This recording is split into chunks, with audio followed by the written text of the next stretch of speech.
Hello students, आज हम पढ़ेंगे कक्षा 9 की हिंदी पाठ्य पुस्तक क्षितिज भाग 1 में से पहली कविता कबीर की साखिया व सबद। पहले पढ़ेंगे हम कबीरदास जी का कवि परिचय। कबीरदास जी के जन्म मृत्यु के बारे में प्रामाणिक तौर पर कुछ नहीं कहा जा सकता, परंतु किंवदंतियों के अनुसार इनका जन्म माना जाता है 1398 में काशी में और इनकी मृत्यु मानी जाती है सन 1518 में मगहर में। शिक्षा की बात की जाए तो विधिवत इन्होंने कोई शिक्षा प्राप्त नहीं की थी, लेकिन सत्संग, पर्यटन और अपने अनुभव के आधार पर जो इनका ज्ञान था वह इनकी रचनाओं पर आपको नज़र आता है। भक्तिकालीन निर्गुण संत परंपरा के प्रमुख कवि रहे हैं और इनकी रचनाओं की यदि बात की जाए तो मुख्यतः इनकी जो रचनाएं हैं वे कबीर ग्रंथावली में संकलित हैं। प्रामाणिक रचना बीजक को माना जाता है कबीर पंथ की मान्यता के अनुसार, और इनकी कुछ रचनाएं सिखों के धार्मिक ग्रंथ गुरु ग्रंथ साहिब में भी संकलित हैं। हिंदी पाठ्य पुस्तक क्षितिज भाग 1 में कबीरदास जी की जो साखियाँ संकलित की गई हैं उनका मुख्य विषय है प्रेम का महत्व, संत के लक्षण, ज्ञान की महिमा, बाह्याडंबरों का विरोध। और इसी तरह से जो पहला शब्द दिया गया है उसमें बाह्याडंबरों का विरोध मिलता है और इंसान अपने भीतर ही ईश्वर को प्राप्त कर सकता है, इसका संकेत भी उस शब्द में मिलता है।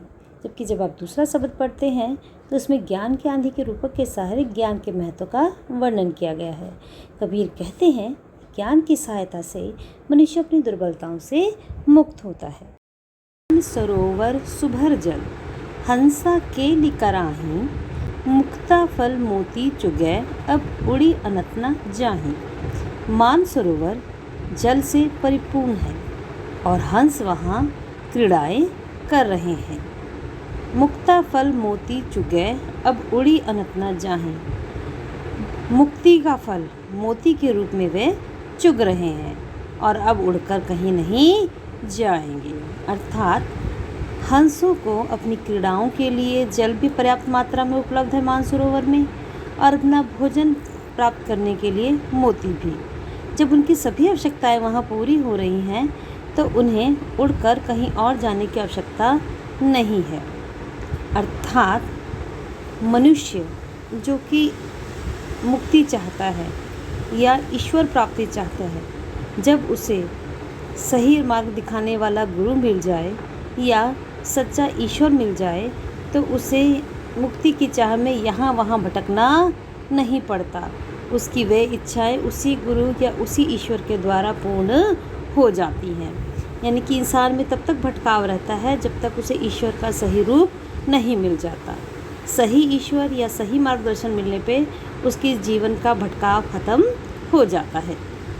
अब पढ़ते हैं दूसरी साखी। प्रेमी ढूंढत मैं फिरों, प्रेमी मिले न कोई, प्रेमी को प्रेमी मिले सब विष अमृत होई। प्रेमी का यहाँ अर्थ है ईश्वर का भक्त, सच्चा साधक। तो कवि कबीरदास जी स्वयं को ईश्वर का प्रेमी बता रहे हैं कि प्रेमी ढूंढत मैं फिरूं, कि मैं तो स्वयं तो प्रेमी हूँ और मैं ही प्रेमी को ढूंढता फिर रहा हूँ कि ईश्वर का सच्चा साधक कहाँ है। प्रेमी मिला ना कोई, जब मैं ऐसे प्रेमी को ढूंढने बैठा तो मुझे कोई प्रेमी नहीं मिला। प्रेमी को प्रेमी मिले, यदि मुझ जैसे ईश्वर के प्रेमी को मेरी ही तरह कोई अन्य साधक मिल जाता जो ईश्वर का सच्चा साधक होता, सब विष अमृत होए, तो मेरे मन के सब वैर कलह कलेश सभी समाप्त हो जाते और अमृत के रूप में परिवर्तित हो जाते। यानी कि जब सच्चे साधक को सच्चा साधक मिल जाए तो सभी बुराइयां नष्ट हो जाती हैं। तीसरी साखी पढ़ रहे हैं अब हम। हस्ती चढ़िए ज्ञान को सहज दुलीचा डारी, स्वान रूप संसार है भूकन दे छक मारी। हस्ती चढ़िए ज्ञान को, यानी कि जो आपका ज्ञान होना चाहिए वह हस्ती के समान यानी हाथी के समान विशाल होना चाहिए, कि व्यक्ति को अपने ज्ञान को बढ़ाते रहना चाहिए और इतना बढ़ाना चाहिए जैसे हाथी विशाल होता है वैसे उसको अपने ज्ञान को विशाल बनाना चाहिए। सहज दुलीचा डारी, इतने विशाल ज्ञान होने के बावजूद उसे अपनी सहजता के आवरण को छोड़ना नहीं चाहिए, कि इंसान को अपनी सहजता को बचाए रखना चाहिए। स्वान रूप संसार है, और जो संसार है ये तो कभी भी जितना मर्जी भला कर लो इंसान का साथ नहीं देता। ये तो बिल्कुल श्वान रूप है, श्वान यानी कुत्ते के रूप में है। भूकन दे झक मारी, संसार को भौंकने दो, झक मारने दो, यानी कि ये तो व्यर्थ में ही हर व्यक्ति के पीछे पड़ा रहता है। संसार का या दुनिया का तो नियम ही है कि दूसरे की गलतियां निकालना। तो इंसान को क्या चाहिए, अपने ज्ञान को इतना विशाल बनाए कि संसार चाहे गलत राह भी दिखा रहा हो वह अपनी सहजता ना छोड़े और अपने ज्ञान को विस्तृत करता चला जाए। अगली साखी। पखा पखी के कारणे सब जग रहा भुलान, निरपक होई के हरि भजे सोई संत सुजान। अब जब इस साखी को देखते हैं, यहाँ पे सच्चे संत, सच्चे भक्त की पहचान बताई गई है। यहाँ सच्चे भक्त को ढूंढा जा रहा था और इस वाली कविता में, इस वाली साखी में आपको बताया जा रहा है कि संत सुजान कौन होता है। तो पखा पखी के कारणे, पखा पखी यानी पक्ष और विपक्ष, किस चीज़ के, धर्म के। हम कभी किसी धर्म के पक्ष में होते हैं, किसी धर्म के विपक्ष में होते हैं। तो वैसे कि जो सारी दुनिया है धर्म के असली रूप को भूलती जा रही है। किस कारण, पक्ष विपक्ष के कारण।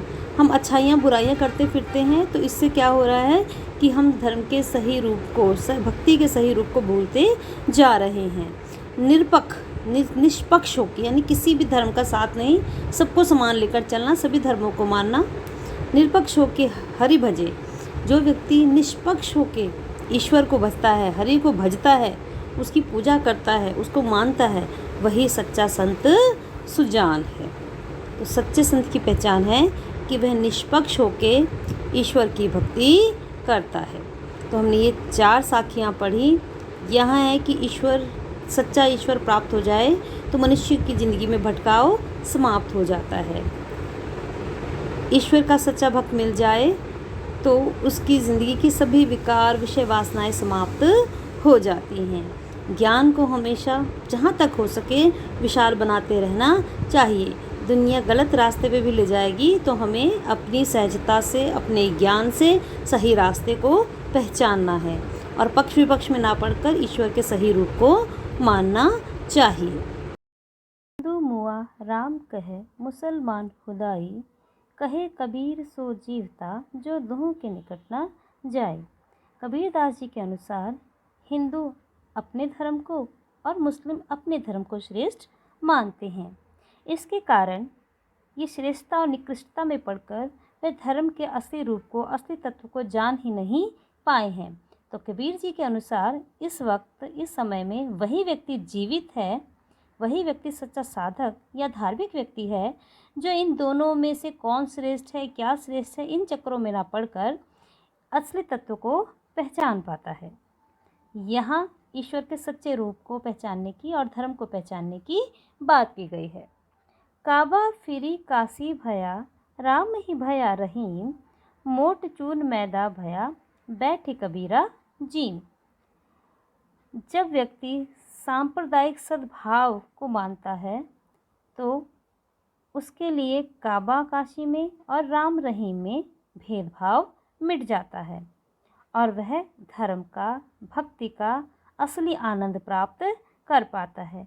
ठीक वैसे ही जैसे अनाज के मोटे दानों को हम प्रयोग करते हैं तो वे इतने स्वादिष्ट नहीं होते, जबकि उनके पिसने के बाद, उनके आटे के रूप में आने के बाद उनका स्वाद बढ़ जाता है, उनको चखने में उनका स्वाद बढ़ जाता है, हमें आनंद आता है। वैसे ही ईश्वर को एक मानने से, असली तत्व का ज्ञान होने से हमें धर्म का और भक्ति का असली आनंद प्राप्त होता है। ऊंचे कुल का जन्मिया, जे करनी ऊंच न होई, सुबरन कलश सुरा भरा, साधु निंदा सोई।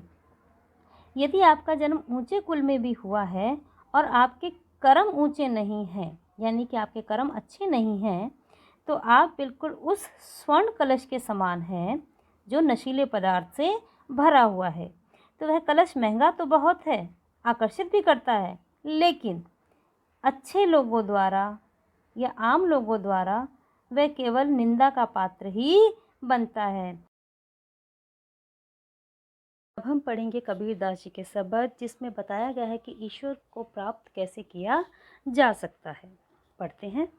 मोको कहाँ ढूंढे बंदे, मैं तो तेरे पास में, ना मैं देवल ना मैं मस्जिद ना काबे कैलाश में, ना तो कौने क्रिया कर्म में, नहीं योग बैराग में, खोजी होए तो तुरते मिली हों पल भर की तलाश में। कहीं कबीर सुनो भई साधो, सब श्वासों की श्वास में। यहाँ कबीरदास जी कहते हैं कि ईश्वर मनुष्य से पूछ रहा है कि तू मुझे कहाँ ढूंढता फिर रहा है, मैं तो हर पल तेरे पास में रहता हूँ। ना तो मैं किसी देवालय में हूँ, ना मैं किसी मस्जिद में, और ना ही किसी तरह की तीर्थ यात्रा में, ना काबे में ना ही कैलाश में, ना तो कौने क्रियाक्रम में, ना ही किसी प्रकार के पाखंड में या क्रियाक्रम में मैं मौजूद हूँ, और ना ही योग वैराग में कि मुझे प्राप्त करने के लिए आपको योगी बनने की या वैराग्य अपनाने की आवश्यकता है। हम देखते हैं कबीरदास जी के अनुसार ईश्वर कण कण में व्याप्त है और केवल सच्ची साधना के द्वारा अपने ईश्वर को प्राप्त किया जा सकता है।